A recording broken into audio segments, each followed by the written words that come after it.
26 ವರ್ಷಗಳ ನಂಬಿಕೆ, ಲಕ್ಷಾಂತರ ಸಂತೋಷದ ಮದುವೆಗಳು. ಕನ್ನಡ ಮ್ಯಾಟ್ರಿಮನಿ ಡೌನ್ಲೋಡ್ ಮಾಡಿ.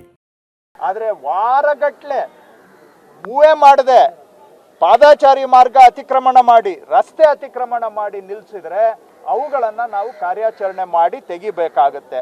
ಇಲ್ಲಿವರೆಗೂ ನಮಗೆ ಟ್ರಾಫಿಕ್ ಪೊಲೀಸ್ನವರು 2751 ವಾಹನಗಳು ಈ ರೀತಿ ಅನಾಥವಾಗಿ ಬೀಡಾಡಿ ವಾಹನಗಳು ಇದ್ದಾವೆ ಅಂತ ಟ್ರಾಫಿಕ್ ಪೊಲೀಸ್ನವರು ಗುರುತಿಸಿದ್ದಾರೆ. 2751. ಅದಲ್ಲದೆ ನಾವು ಸಾರ್ವಜನಿಕರಿಗೂ ಮನವಿ ಮಾಡಿದ್ವಿ. ಟ್ರಾಫಿಕ್ ಪೊಲೀಸ್ ಅವ್ರದ್ದು ಅಸ್ತ್ರಂ ಅಂತ ಒಂದು ಆ್ಯಪ್ ಇದೆ.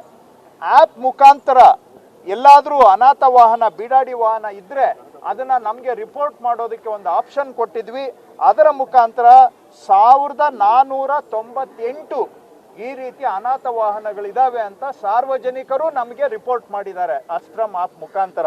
ಎರಡೂ ಸೇರಿಸಿದ್ರೆ ಒಟ್ಟಾರೆ ಇಲ್ಲಿಯವರೆಗೆ ಕಳೆದ ಒಂದು 15 ದಿನಗಳಿಂದ ನಾವು ಇದನ್ನು ಗಮನ ಇಟ್ಟು ಮಾಡ್ತಾ ಇದ್ದೇವೆ. 4249 ಬೀಡಾಡಿ ವಾಹನಗಳು ಇದ್ದಾವೆ ಅಂತ ನಾವು ಗುರುತಿಸಿದ್ದೇವೆ. ಇಷ್ಟೇ ಅಲ್ಲ, ಇನ್ನೂ ಹೆಚ್ಚಿಗೆ ಇರಬಹುದು.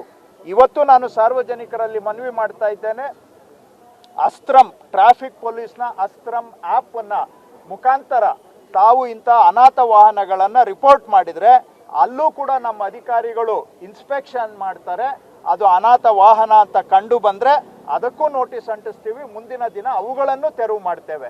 ನಾನು ಇದರ ಮುಖಾಂತರ ಸಾರ್ವಜನಿಕರಲ್ಲಿ ಮನವಿ ಮಾಡ್ತಾ ಇದ್ದೇನೆ, ಸಾರ್ವಜನಿಕರ ಸ್ವತ್ತು, ರಸ್ತೆ ಮತ್ತು ಫುಟ್ಪಾತ್ ಇದನ್ನು ಗೌರವಿಸೋದನ್ನು ನಾವೆಲ್ಲರೂ ಕೂಡ ಮೈಗೂಡಿಸ್ಕೋಬೇಕು.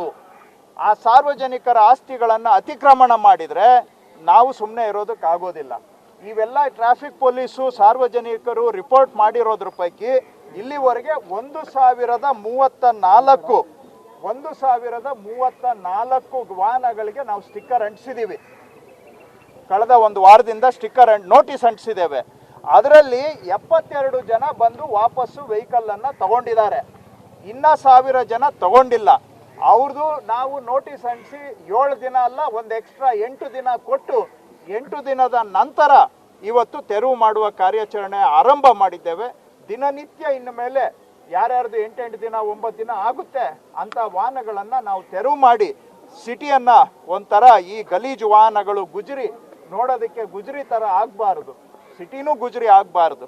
26 ವರ್ಷಗಳ ನಂಬಿಕೆ, ಲಕ್ಷಾಂತರ ಸಂತೋಷದ ಮದುವೆಗಳು. ಕನ್ನಡ ಮ್ಯಾಟ್ರಿಮನಿ ಡೌನ್ಲೋಡ್ ಮಾಡಿ.